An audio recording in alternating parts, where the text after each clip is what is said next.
This podcast is sponsored by Jobs and Pods, the only site where you can listen to top employers talk about their jobs and learn what it's like to work there. Visit jobsandpods.com to learn more. Welcome to Secrets of the Job Hunt, everyone. This is the podcast edition. I'm your host, Chris Russell. Today I'll be speaking with the career author, Katy Piotrowski. She's the author of a new book about resume writing called The Career Coward's Guide to Resumes, and she's on the line now. Welcome, Katy. Thank you, Chris. All right. By the way, where'd you get the inspiration for the book title? Oh, the Career Coward title. Well, in my experience personally and with clients, I've discovered there's a little coward in all of us, and my aim is to give us some strategies for pushing through that to accomplish what we want to do. All right, excellent. So you've written lots of resumes over the years. How long have you been in the business? 15 years. I've written resumes, and before that I was a copywriter for 10 years, so a lot of writing experience. Wow, okay. Thinking back over that time, do you remember one or two resumes that you've seen that you consider sort of the cream of the crop in terms of their effectiveness in getting interviews and stuff? Yeah. I'm thinking of one resume for a controller, high-level finance person, and her resume generated about 80% response rate for positions and attempts that she made. Nice. And the parts that I really loved about that resume were it had a clear focus. Mm-hmm. We could quickly tell what she was looking for. She also included a number of accomplishments related to her career target, and they were easy to identify on the page. It was one page, not that it needs to be, but this Right. one was. And it also clearly defined her work history and her educational credentials. It was well organized. It was concise but meaty. It was very effective. Okay, excellent. So, in your opinion, what do hiring managers look for in a resume? Well, every hiring manager is different, although I know most of them are very busy, and so they want the information that they need quickly. Right. And along that line, they are looking for a clear picture of what the candidate is looking for and has to offer. So you probably have heard the statistic that you get about a 7-second scan, a visual scan, when someone's Mm-hmm. reviewing a resume. Yep. And in 7 seconds, what can they pick up on that will help move you to the next step? So they're looking for, what's this person want? What evidence do they have to back up what they're looking for? Mm-hmm. And is there enough here for me to invest a phone call, an interview, that kind of thing? Okay.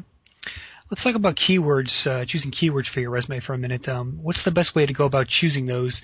And you have something in your book called a keyword block layout. I wonder if you could explain that a bit. Sure. Just a quick step back. Keywords are the phrases or words that would be included in a job description that an employer would include as they're recruiting people for a particular opportunity. And the keyword block or keywords in a resume are designed to reflect or copy what is showing up in the job description. And the purpose for that is if the resume is scanned electronically or filtered electronically, Mm-hmm. you are more likely to get caught in the net because your keywords match. Right. Or visually, if someone's looking at it, they quickly see the responsibilities and experience that they're looking for so that they will filter you in. The keyword block that I talk about creating in the resume book can be created a couple different ways. You can pull them directly out of a particular job description that you're preparing a resume for and then modify them to fit your background. You can also, if you don't have a lengthy description or if you want to create a resume that is not specifically for a particular opening, you can pull job descriptions from several examples of openings off monster.com, for example, Mm-hmm. and then I usually dump them all into a Microsoft Word file and then condense them down, take out the things that aren't relevant, and wind up with a nice, meaty block of experience, keywords, and phrases that really catch the hiring manager's attention. One of the things you do in many of your resumes, and I noticed throughout your book, you have a lot of samples in there, is adding a short title near the top of the resume explaining what the job seeker is, like their profession anyway. How important is that? And give me a few examples of what I'm talking about there.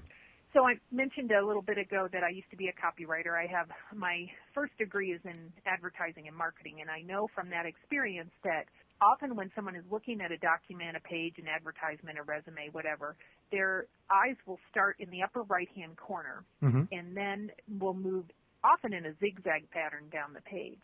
So frequently in the resumes I create, I will put a title, job title. It could be a position opening such as Technical Writer 3, if that's what the description is titling the position. Or it could be a more general role, such as sales professional, but something that will quickly communicate to the reader, this is the position that this candidate is aiming for. Right. So it could be in the upper right, or it could also, sometimes I put it in the middle of the page near the top, but somewhere prominent. Gotcha. Now, I think we both agree that having a 2-page resume is okay these days, but give us some guidelines in terms of putting too much information on a resume. Well, yes, 1-page, 2-page, I'm fine with that, provided that what's included on one or both pages is relevant to, right, that's the operative word there, relevant to the position you're targeting. So one thing I do when I'm creating a resume is considering all the pieces of data we could include about a candidate, which pieces are most relevant to the career target that they're aiming for. And making sure that those are included, are positioned prominently. Other things that I might include may not get included or may not have as much, may not wind up as prominently on the page. But yes, if it's relevant, then I think you could go 1 page, 2 pages. That's the length is fine. Okay. Chapter 9 is about giving your resume an extra boost. Talk about a few of those and give us a couple examples if you could. Well, the basics in a resume, as you and I both know, are some kind of work history, chronology, education or training information. Right. I also personally think that the objective should be included pretty much always, and then keywords if you can get them in there. Beyond that, you could choose to include extras, and a nice example of that would be some specific accomplishments, thinking about what are some evidence stories that you can include a brief description of and then the results that you achieved. Those are very powerful on a resume. Right. I have also had great results with including a photograph occasionally. This is not appropriate for everyone, Right. but in certain circumstances, including a photograph can really help set you apart from, let's say, the other 200 applicants that have applied to a position. I worked with a teacher who was interviewing for the school year last year, and she'd been using a resume, no photo, for a period of time and getting very few callbacks for interviews. Well, she was attractive. She looked like someone that I would want teaching my elementary age children.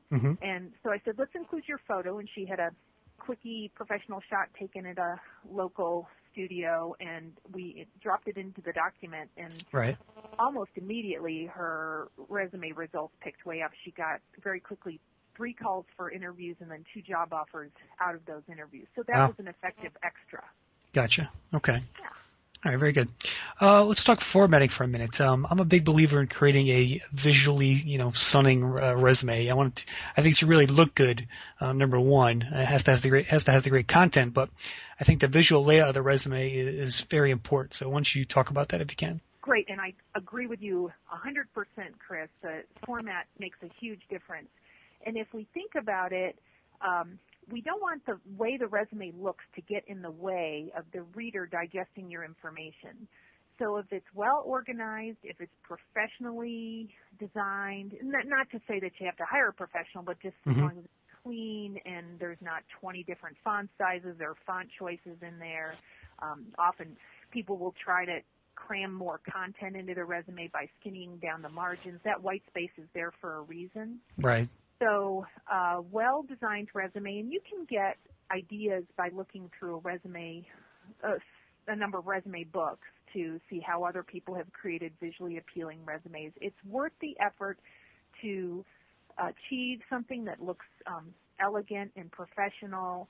And if you're not skilled in doing that yourself, I would recommend investing in having a professional do it for you. Definitely. Okay, well, Katy, we're out of time, but I want to thank you for joining me again today. Really appreciate it. Again, her book is called The Career Coward's Guide to Resumes. It's not out yet. Katy, when's it going to be at bookstores? It's printing tomorrow, Friday, And it will be in stores, I think, mid-February or early March. Okay. And you probably will be able to get it on Amazon, I assume, as well? Yep, you can pre-order it on Amazon, and they'll ship it to you as soon as it's available. All right. Well, that will do for this edition of Secrets of the Job Hunt. Stay tuned to secretsofthejobhunt.com for more interesting career topics, and be sure to read the blog with more than 600 pages of cool career content. To contact me, just send an email to info@secretsofthejobhunt.com. Thanks for listening, everyone.